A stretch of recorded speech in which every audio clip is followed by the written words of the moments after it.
What's up guys, welcome to Seafood Kitchen Barbecue. This week we're going to be doing home cured bacon 3 ways. Real simple process. We're going to brine it for about a week and then we're going to hot smoke it so it doesn't shrivel when you get it in the pan. Let's show you that brine process real quick. Alright you guys, we're going to start with a 7-pound pork belly here. I picked this up at my local butcher shop. I want to start with good meat for a good end product. We're just going to pat this down and do a real light trimming. This is a skin off pork belly. We're just going to trim off any fat or bits of meat that are going to hang down the grates when we get this on the grill. Alright, now that we have this trimmed up real lightly, we're going to go ahead and divide this into 3 mostly equal portions for our 3 different curing recipes we're going to do later on.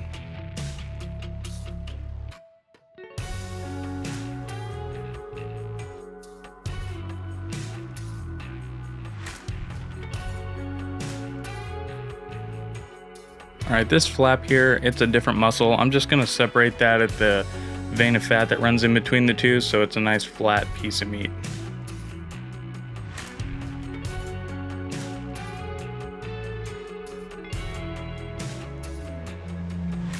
Look at that. Good fat to meat ratio. This is going to make excellent bacon. Alright, let's bust out the scale. We need to get an accurate measurement for each of these chunks of meat because we're going to be using prog powder number 1 or pink curing salt, and we need an accurate ratio of meat to curing salt. I'm just going to weigh these out and wrap them up in some butcher paper and label each cut with their weight in grams for easy calculation later.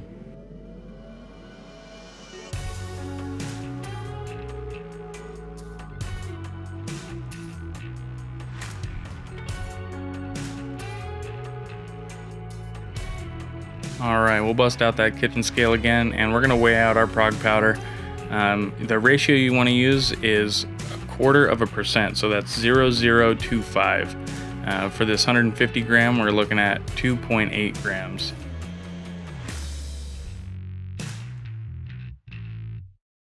Now, I don't have a scale that goes down to tenths of a gram, but I recommend that for this process. Alright, with this larger cut of meat, we're going to go ahead and make this into our maple bacon. Now, here I have salt, brown sugar, and black pepper, and in a separate container there's our pink salt. Some of you guys who've made bacon in the past might look at this and think, holy crap, that is a lot of salt. Well, you would be correct. I misread our recipe here, and this is actually enough salt for the entire pork belly. So, when you go to do this at home, do as I say, not as I do, and use about 1/3 of this. So you're looking for about 1/4 cup each of brown sugar and salt, and another 2 heaping tablespoons of coarse ground black pepper. Give that a good mix, and then we're going to come in with about 1/4 cup of good maple syrup, and get this worked into a wet sand consistency. Alright, once that's well combined, we're going to go ahead and get our meat out of the butcher paper, and we're going to go ahead and coat the meat side first. Make sure you got a plastic bag big enough to fit your pork belly in. You can see it here, it's worked into a thick paste-like consistency. That'll work just fine. Work that into the meat. Don't be shy, you want to work it down in there. This is going to be brining for about a week, so it'll have plenty of time to soak up all those flavors. Get it into your bag and coat the fat side. I like to do fat side up in the bag to start with. I'm also going to go out to the garden and grab some fresh rosemary. So the rosemary and thyme are really good aromatics to add to your bacon.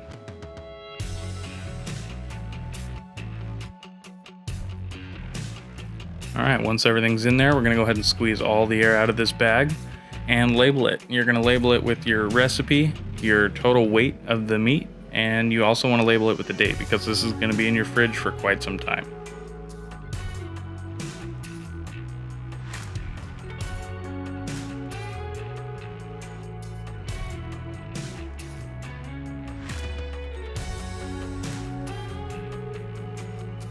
I've got this high-walled container here. We're going to go ahead and put all our bacon down in here so we can prevent from any leaks or cross-contamination in the fridge. We'll go ahead and weigh out our next portion of curing salt. This is our basic bacon cure. Again, too much salt, but we have 1/4 cup of brown sugar, 2 heaping tablespoons each of coarse ground black pepper and garlic powder. Mix in that prog powder and get that worked up. We're gonna go ahead and get this on the meat and work it in just like we did before. I'm gonna add some thyme to this recipe for the basic bacon.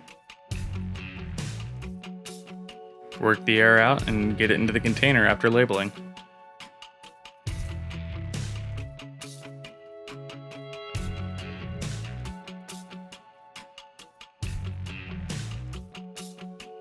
Alright, this is going to be our cure for the peppered bacon. I've got a 1/4 cup of brown sugar, 1/2 cup of coarse ground black pepper, a tablespoon of garlic powder, and a tablespoon of paprika for a little extra kick.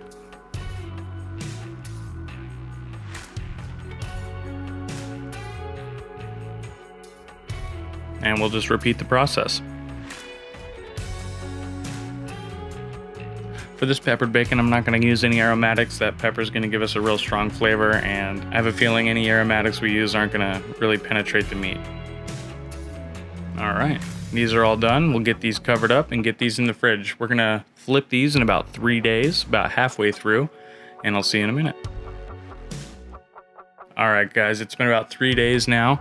Thursday, I think it is. We're going to go ahead and get this bacon out. Look at how much moisture has accumulated in these bags. Basically, this cure is pulling the moisture out of the meat and replacing it with our flavorings. So you should see lots of liquid at the bottom of these bags. Man, look at that, it looks so good.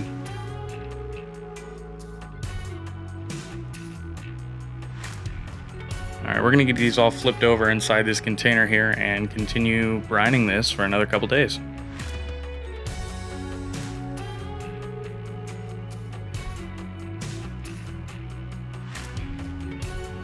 Alright, now that we've had that in the brine for about a week, we're going to pull it out of the fridge and rinse off all that brine. We're going to put it on the smoker at 225 today for a hot smoke. We're going to bring it up to an internal temperature of about 150, 155 degrees so we don't render out any of that fat, keep it all on our bacon. We're going to be flavoring this with hickory wood chunks and apple chips. Should give us a good traditional bacon flavor. Let's get the smoker started and see where it takes us.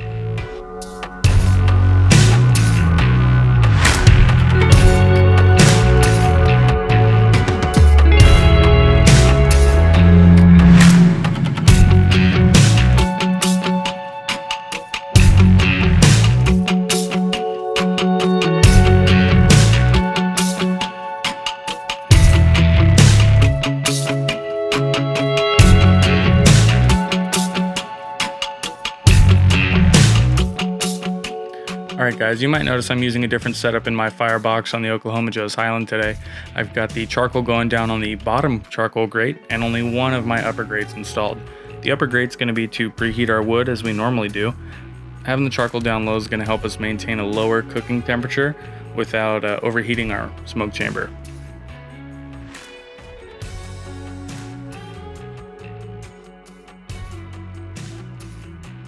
We'll get our hickory chunks in here to preheat while we go inside and rinse this bacon off and get it ready for the smoker.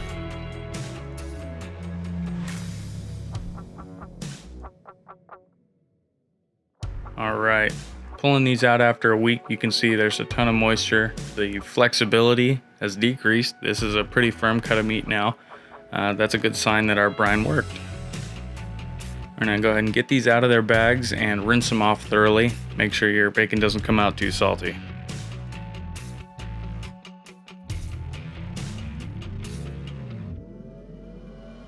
You want to be thorough here. Make sure you get each surface rinsed well. You can see on this cut of meat how much it's discolored and how firm it is compared to when we put it in these bags. Go ahead and repeat this for all 3 cuts.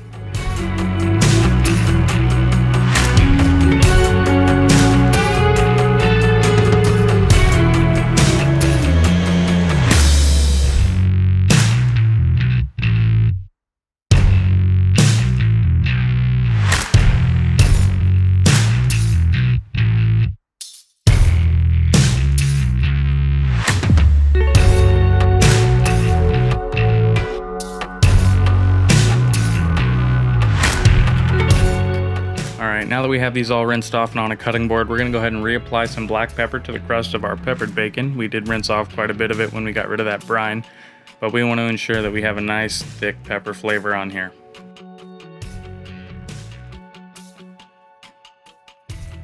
Make sure you get both sides of that.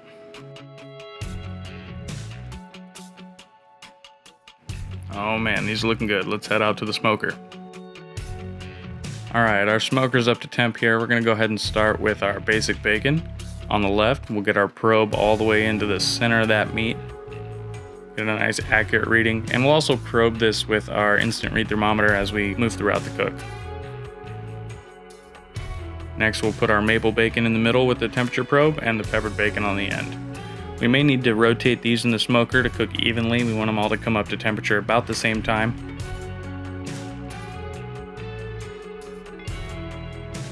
And we'll get our smoke rolling here. Hickory chunks down, and off camera I'll go ahead and throw in some apple chips.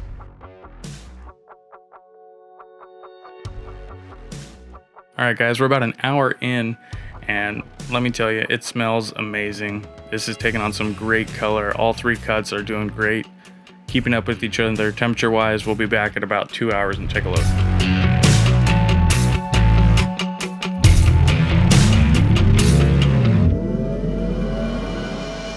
Alright, we're all coming up to about 135 degrees here. Let's take a look at the 2 hour mark.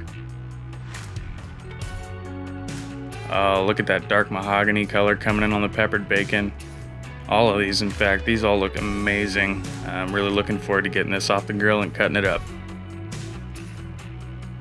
Alright, our peppered bacon came off first. It was the first to hit our 150 degree temperature mark internal.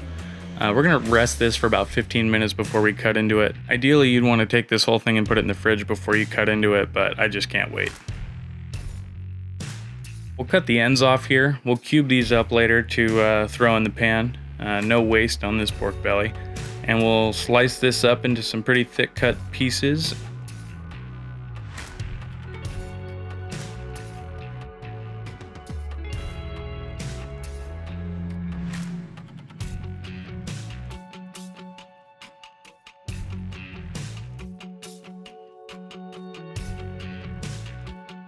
So this pepper bacon cut actually came out a little fattier than the rest of them, but it looks amazing. This is picture perfect bacon.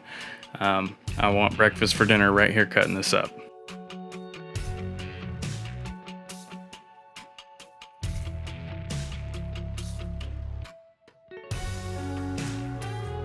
Alright, I'm going to pull out that high-walled vessel from before. I'm only going to slice up a little bit of this bacon here. I'm going to wrap the rest of it and get it back into the fridge to properly cool before I finish slicing it.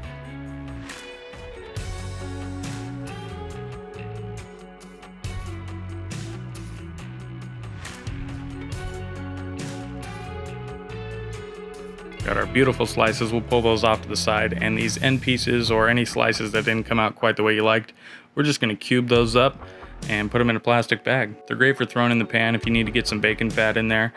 They've got a lot of really good flavor, and they go great on the side of scrambled eggs.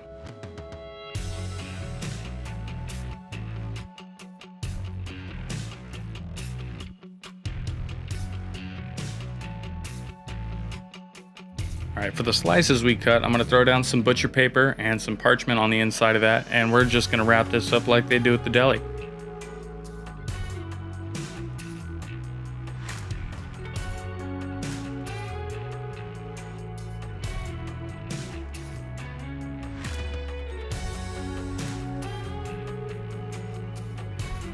Make sure to label it. This pepper bacon's pretty easy to see, but when we get into the other two, we'll be happy to have these labeled in the fridge. Alright, next off was our regular bacon here. Took on some amazing color. These last two cuts of pork belly kind of cured in an S shape, so I'm just going to square them off a little bit, and I'll take some half slices out of these pieces I'm cutting off. You can see we have some cure exposed on these couple of end pieces here, but we're going to leave that in. It won't be too big a deal. They'll just have a much stronger flavor than their center cut counterparts.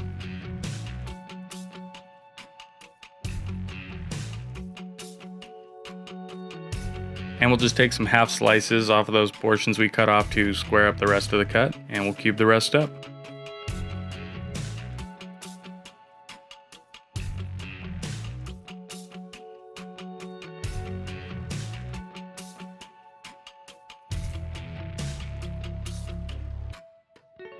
Again, wrapping the big portion that is uncut in some butcher paper, and we'll get that back in the fridge to properly cure, and we'll get these wrapped up and labeled. All right, here's the maple bacon, guys. You can see it's got a great gloss to it. We're gonna go ahead and square this one up as well and take some half slices out, some full slices, and some cubes. No bacon left behind.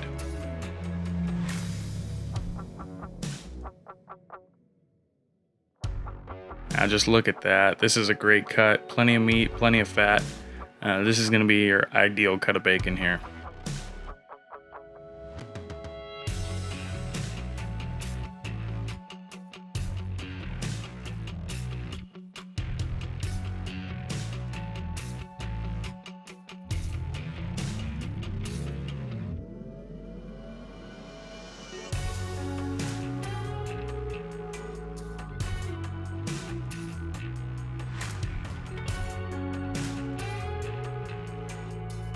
Get those cubes in a bag, get our chunk back in the fridge, and our slices in a butcher's wrap. And that'll do it for bacon, guys. Let's get some on the pan and see how it fries.